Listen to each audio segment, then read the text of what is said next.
আসসালামু আলাইকুম, শুভেচ্ছা নেবেন। আজকের আলোচনাটা খুব গুরুত্বপূর্ণ, কারণ এটা সরাসরি বাংলাদেশের রাজনীতির ভবিষ্যৎ নিয়ে। আপনি কি জানেন বিদেশি কূটনীতিকেরা কেন হঠাৎ করে লন্ডনে বিএনপির ভারপ্রাপ্ত চেয়ারম্যান তারেক রহমানের সঙ্গে বৈঠক করছে? দর্শক, আপনি কি ভাবছেন তারা শুধু স্বাভাবিক সৌজন্য সাক্ষাৎ করছে, নাকি এর পিছনে অন্য কোনো বড় কারণ আছে? এই ভিডিওতে আমরা সেই রহস্য উন্মোচন করব। এই ভিডিওর পুরোটাও দেখার কারণ হলো আপনি জানতে পারবেন আগামী নির্বাচনের আগে আন্তর্জাতিক সম্প্রদায়ের আগ্রহ এবং বিএনপির পরিকল্পনা সম্পর্কে। আর ভিডিওর শেষে এমন একটি তথ্য থাকবে যা আপনার রাজনৈতিক ভাবনার ধারণাই পাল্টে দিতে পারে।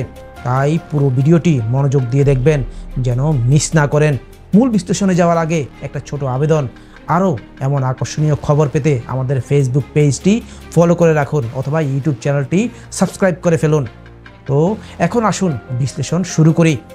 গত কয়েক মাসে লন্ডনে বিভিন্ন দেশের উচ্চ পর্যায়ের কূটনীতিক ও প্রতিনিধিরা তারেক রহমানের সঙ্গে বৈঠক করেছেন। কাতার থেকে ব্রিটেন, যুক্তরাষ্ট্র থেকে জাতিসংঘ, সর্বত্র থেকে আগ্রহী প্রতিনিধিরা বিএনপির নেতৃত্ব ও তাদের রাজনৈতিক দৃষ্টিভঙ্গি জানার চেষ্টা করছেন।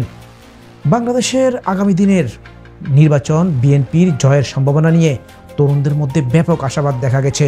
দেশের অভ্যন্তরীণ রাজনীতিতে পরিবর্তনের বাতাস বইছে, আর বিদেশি কূটনীতিকরা সেটার উপর নজর রেখেছেন এবং রাখছেন।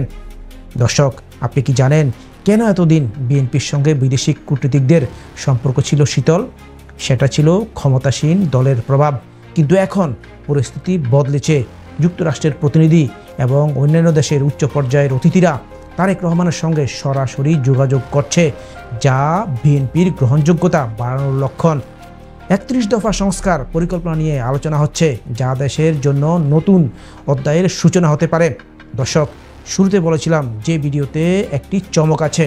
সেই চমক হলো বিদেশি কূটনীতিকরা শুধু নির্বাচন নয়, পরবর্তী সময়ে বাংলাদেশের রাজনৈতিক স্থিতিশীলতা ও অর্থনৈতিক উন্নয়নের জন্য বিএনপির সঙ্গে কাজ করার প্রস্তুতি নিচ্ছে।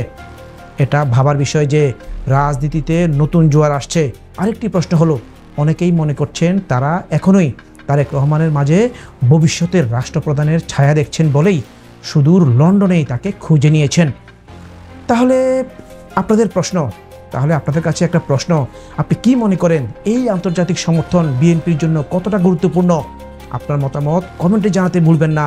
এই ভিডিওটি শেয়ার করতে পারেন আপনার বন্ধুদের সঙ্গে, যাতে তারা জানতে পারে বাংলাদেশের রাজনৈতিক পর্দার পেছনের কথা। আজ এই পর্যন্তই, ধন্যবাদ।